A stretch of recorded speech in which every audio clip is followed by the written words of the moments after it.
Hi, I'm Brad Howe. Welcome to the Virtually Famous course. Today we're going to look at Module 1, which is Focus. Now, one of the things about the VS5 framework is that it is built to last. I've taken my experience since 1996 and I've looked at all the things I've done and all the things that haven't changed, and I actually realized that while it didn't seem like I was, following a system, I actually was. And when I came down to it, I realized we were using checklists that were repeated over and over again to make businesses rank and be successful in Google. When they rank, they bring more traffic. When they bring more traffic, you get more sales. And you can improve things like conversions. So the VS5 framework will help you do this in your business and take it from just being a normal website to actually being an online business partner for you. So step one is focus, and focus is about getting everything together before you really get started, and then that is applied all the way through. So focus is super important. Step two, we need to attract people to the website, because if we're not attracting them, we're not making any money because we can't make sales. Step three, we need to engage with them. Why do we need to engage with them? Because we need to build trust. It's really simple to say, oh yeah, people will just buy off me if they find my website. But if there's no trust factors there, it's very hard to get someone to give over their credit card, pick up the phone and make a call, or to do whatever your most wanted response is. Once we've engaged with those people, we need to convert them. Now, not everybody's going to convert, and some people will convert later, but we do need to take action to get them to make the step of converting. And finally, we need to educate. And this is where we continue to build our expertise with people who've been to our website and build those connections that over time will build more trust. So if they didn't convert the first time around, they may come back later, or they may share us with their friends, which means we get more repeat business from referrals. So let's get started on Module 1. Focus is what we're going to be talking about today. So we're going to dig right into this. We're going to break it down into 3 sections. So let's get started on the first section. The first section is finding your niche. Now, in this lesson, what we're going to look at is what is a niche, why is it important, and what is it about a niche that is the reason behind everybody always talking about it. It's one of those things you hear people talking about. You need to find your niche. You need a niche. You need to own that niche, or niche, depending on where you are in the world. I use niche. Feel free to insert your own word here, but find your place is probably the key element to look at here. So you need to pick a niche and you need to stick to it. This is where I actually see a lot of businesses moving all over the place, because they start off on a niche and then they want to add this in and add this in and add this in and add that in, and it just builds out to this big site that is way off their niche. The problem is that the search engines see niches as a way of classifying you. And let's face it, 95% of your traffic probably is going to come from the search engines. So the way I like to think about it is that we often talk about, diagrams of businesses. We have the person at the top, we have all the people underneath them, middle managers, and then finally we come down to all the people who do the actual work, not just the controllers. And when you're working online, we like to think about things as being in an area. So just say you have a site that's about sport. Okay, sport is a really generalistic term. It covers, thousands and thousands of different activities that people undertake on a daily basis. So, even if we were to take a couple of different sports, we would have, tennis, soccer, swimming, athletics. There's just a couple straight away. So if you build your site around sport, unless you have a major brand, you're not going to get cut through, because there's so many big companies like media companies and that will cut your lunch every day of the week, because they have buying power, they have the ability to produce large amounts of content that you don't, etc. So what you need to do is dig down and actually work out what it is that you specifically do within the area of sport. So what I like to do is I like to turn things upside down. Instead of being wide and then spreading out and covering all these different things, if you really want cut through in your industry, if you really want to be number one online, you need to narrow your focus down. So Okay, so think about it. You're not just a sports site. What sort of sports site are you? Are you a particular type of sport? Are you a site about swimming only, for example? Now, this applies across all different industries. It doesn't really matter whether your industry is like a business type industry where you're a plumber, for example, or an electrician, or you fix cars, or you're a consultant. Even consultants have areas that they specialize in. If you were to say, I'm a business consultant, that's great. That will allow you to reach lots of different businesses. But if you really, really want to make money in your industry, the best way to do it is to focus in on specific types of businesses. For example, you work with cafes, or you work with service stations, or you work with retail sales. But whatever it is, if you want proper cut through online, and in my experience in the real world, I like to define them differently, real world and online, you need to narrow down. So stop being a business consultant and start bringing it down. What sort of businesses do you like to work with? You know, oh, well, I like to work with hospitality businesses. Great. So do you work with lots of different hospitality businesses, or does it seem like there's a lot more of cafes rather than franchises like McDonald's? Well, I work more with cafes. Great. So within the cafe realm, do you work with certain size cafes? So do you work with big cafes? So say franchise cafes, like say Coffee Club or something like that? Or do you work with independent coffee places that are just really just holes in the wall? In other words, there's just a place to make coffee. People come in, there might be 3 or 4 seats or a couple of little tables, but the majority of people actually buy and go. Think about that when you're thinking about niching, okay? It's all about coming in tighter, because the wider you are, really, the less you're going to rank online. Okay, you're going to find it really hard, and especially when you step out of, say, just your local area and you start to step into the whole of Australia or the whole of New Zealand or the whole of America or the world. If you want to be the number one person in the world in that area, you are definitely not going to get cut through, because there's so many other people who specialize in working with cafes as a business consultant throughout the world. Now, the key thing to remember based on that is that if you have a wide focus for your site, remember sport, we talk about all different sorts of sport, you'll get no rankings and you'll get no visitors. The only visitors you get will be bots. So you'll go to your analytics and you'll have a look, and you'll see all these visitors and you'll find out they're all bots. In other words, it's Google, it's other search engines coming to look at your site. They're not real people. And I see this every day of the week. People saying, oh, I've got 100 visitors a day. Go and check their stats, and 70 of those visitors are actually bots. So don't be fooled into thinking that you are getting traffic when you've got a wide focus. Most times you're not getting the sort of traffic that you need to make sales. Now, one of the biggest issues people have when I say you need to niche right down is they go, oh, there's not enough business in that area. And, I was talking to a friend a few years ago, and they had been asked the question, could you handle every single job within a 5-minute drive of your business? So think about this. You're a plumber. You're based in Robina on the Gold Coast in Australia, which is a relatively small area, just a suburb. And if you took every call on the Gold Coast for a plumbing job in Robina, would you be able to handle all those calls? And when I talk to plumbers, the answer is probably not. So why say that you're a plumber in Queensland, which is the state that Gold Coast is in? Or why say you're a plumber in Gold Coast? Why not narrow down? You can say you're a plumber on the Gold Coast, but why not narrow down and say, I'm a plumber at Robina, Gold Coast?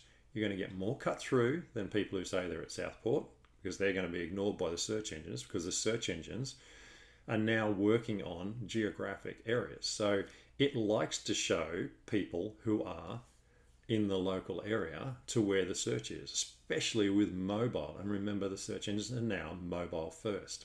So they know where you are. Even if you've got your location turned off, they actually know where you are because they're still tracking you.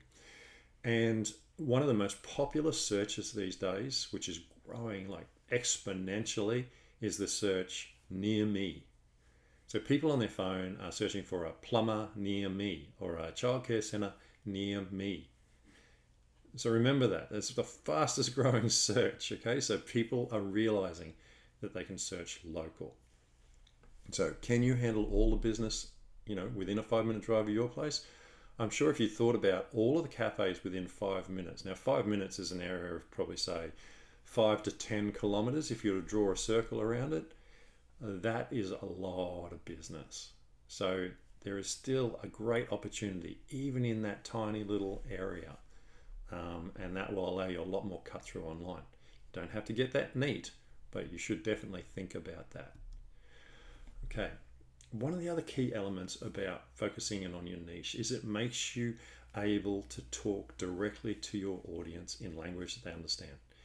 So if you're a business consultant for cafes, you can talk in language that cafe owners understand. Okay, you don't have to use the language of the franchise models.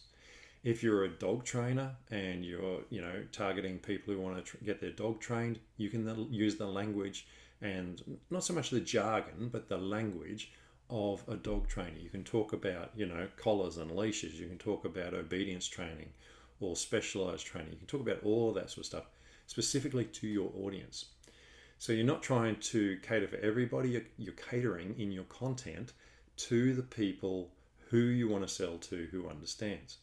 Now, if you're running a lifestyle blog, for example, just to really pull one out of left field, lifestyle blogs are kind of an interesting area because finding an audience can be quite hard.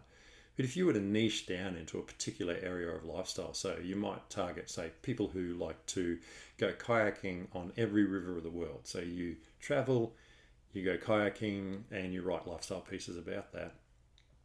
It is very easy for you, if you have niched down to just talk to the kayakers, to talk about different sorts of paddles, to talk about different damage that's been done to your kayak and how it was fixed or how you fixed it, about different problems that kayakers have with their fitness or injuries that they might experience. But it makes it so much easier to produce content when you know who your niche is, where they are, and what they're interested in. So think really seriously about this as it applies to your particular niche. So what I'd ask is that you need to work out who you are, what you do and sell, and where you sell it. And this will vary greatly depending on your business. Now, if you're a business owner or entrepreneur, you might have a shop or an office in a particular area and you deal with people mostly in that area. It might be in the city you're in, or it might be in the suburb that you're in. You may be someone who is an expert in an area and is trying to reach out worldwide.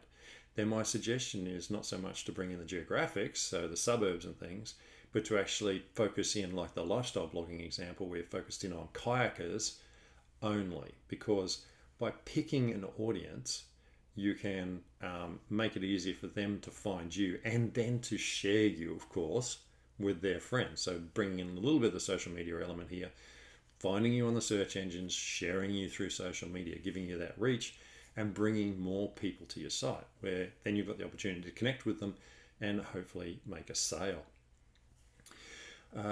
One of the things that I like to think about is that I struggle with this myself sometimes. So I can understand your frustration if you're sitting there thinking, but I have clients across a great range of areas. Thinking in verticals is far more profitable, but it can be really difficult. So I'm an SEO person.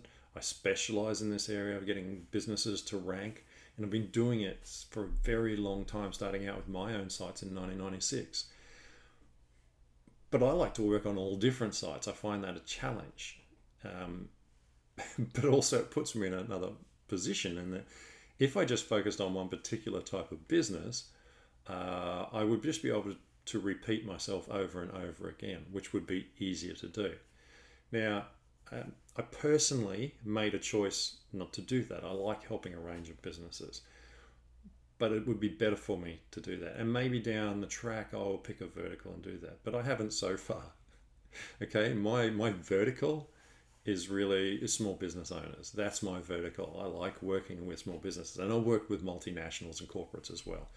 So I understand your frustration. I understand how hard it is to kind of put your foot down and go, oh, that's really, I don't want to cut off my nose despite my face. I don't want to say that I'm an emergency plumber, and yet don't talk about the fact that we do, broken pipe work, etc. Okay. You can bring those other elements into your site by creating pages about them. Your emergency plumber, for example, which might be your emergency plumber Rabina, might be your main keyword focus. But don't forget that, if you rank for that and then you talk about fixing broken pipes, that's also going to work together. So don't stress too much about this. Pick your main niche, pick where you're working, or if you're not working, pick a vertical. But remember, you can bring other keywords, other focus areas in that fit within that area of plumbing. Okay, so you can't talk about putting the sides on houses if you're a plumber, okay, because that's not what plumbers do. But you can talk about fixing leaky taps, because Google will see that as something that they would expect to see from a plumber. Now, some ideas about how to think about this. Often when I sit down with a business owner, I ask them a few questions after I've seen their business and I understand their business a bit better. And one of the first ones is, what is your most profitable product or service that you sell? Because if you're having trouble picking an area to focus on, a profitable area is always a good place to start. So think about, if I do this service, I make a lot more money than I do that service. Now, you might get 100 calls a day for emergency plumbing, and you might get 10 calls a day for broken pipes. But the profit on the broken pipes might be $100, and the other ones might only be $10. So you've got to work it out, which one's most profitable, which one's going to require more staff, how much is it going to cost me to deliver that service, all those sorts of things. So have a think about that. It can actually be worthwhile, turning things on their head a little bit and thinking about what the most profitable is. The second, which is slightly different, is what is the most popular service. So if you have a whole range of service and they're all equally profitable as such, then what is the most popular service? What is the one you get called for the most? In other words, what is the one that most people are looking for? Okay, so that's the one they're looking for on the search engines. What is the most fun thing you do? If I looked at my business and I said, okay, well, I speak, I do done for you work, and I do training. What's the most fun thing I do? I love speaking. I enjoy training and I enjoy working for people as well. But I love being on stage and helping large groups of people make a step forward, because I can actually make a bigger difference more quickly. So for me, that's a fun service. So maybe I should focus there, for example. And lastly, what is your bread and butter? Now, this kind of falls similar sort of realm as popular. But bread and butter are the basic services and products that we sell as a business. Electricians, for example, bread and butter might be, replacing the elements on stoves. Dog trainers might be just puppy training courses. Bread and butter. People always buy new dogs. They always need training every day of the week. Now, some people want high level obedience. Some people want specialized training. But bread and butter, puppy training.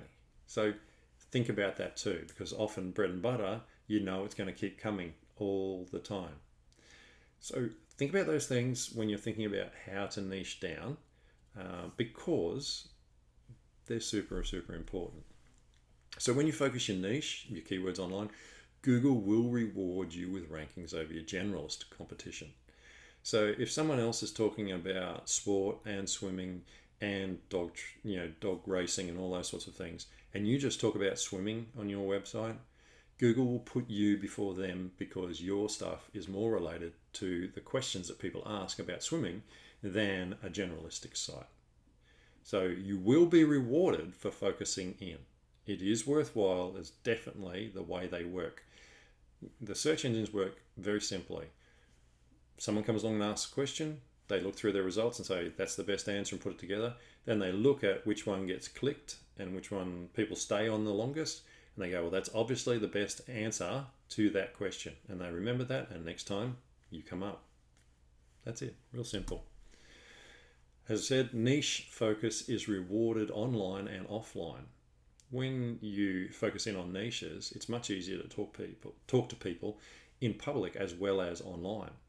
So I started my first business doing web marketing, and I covered everything. I did all sorts of stuff. And yeah, I picked up a few jobs, but it was really hard to get cut through. When I launched my SEO company back in the old days before I sold it, so Promote SEO, we were focused right in on SEO. That's all we did. And it was really easy. People would say to someone else, oh, you're having trouble with your site not showing up in Google? You need to talk to Brad. Because I was an SEO guy. That was my thing, and I still am. I've tried to wander all over the place and do everything. And yes, I do advise on a range of areas, but my bread and butter, the thing that I love, the thing that I do best is SEO. Okay, I understand all of the intricacies and all of the problems that are caused by CMSs and content and all that sort of stuff. So that's where I focus in. So understand that it makes it easier offline for people to talk about it, and online you'll be rewarded by the search engines. Why? Because Google loves the specialists. Okay, it's that simple. We've already covered it, but it's pretty straightforward. Google loves specialists, not generalists. And in the end, they own the traffic. If you don't show up in their search engines, you don't get found. Bing is hardly worth your time, and there are no other search engines. DuckDuckGo is a fantastic search engine, but I've never seen more than 5 clicks come from it. I love the search engine because there's no advertising, but it's not worth any traffic. They might be growing, but there's not enough there. So, task number 1 for this week is to mind map your business. Sit down and think about those things like popular, bread and butter, fun, profitable. Think about the topics, the areas that you cover within your business. So emergency plumbing, broken pipes, dripping taps, all those sorts of things. Draw them all out a little bit like a mind map. And you can see the example here. And, have a look at them. And you'll discover when you start to look at different things, areas that, work for you best that you can focus in on online. So, for example, if we look at this exclusive sky bar, someone's drawn this out as some ideas. You'll see we've got a sky bar, we've got VIP service, which is a special area. We've got parties, we've got different areas, catering. So within that business, they might be able to do parties, but they might also be able to do off-site catering because they have a commercial kitchen. So which is most profitable? Well, parties are great, but actually off-site catering pays a lot more.